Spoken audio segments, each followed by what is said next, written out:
What's the meaning of churchwarden?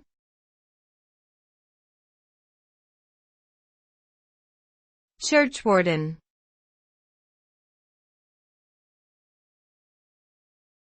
Churchwarden.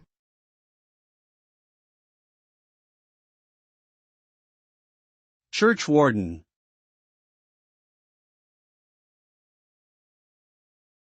Churchwarden.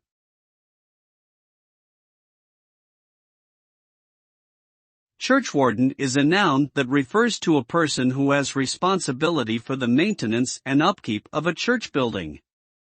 The term usually applies to an unpaid lay officer in a parish who is elected or appointed to look after church property, finance, and administration.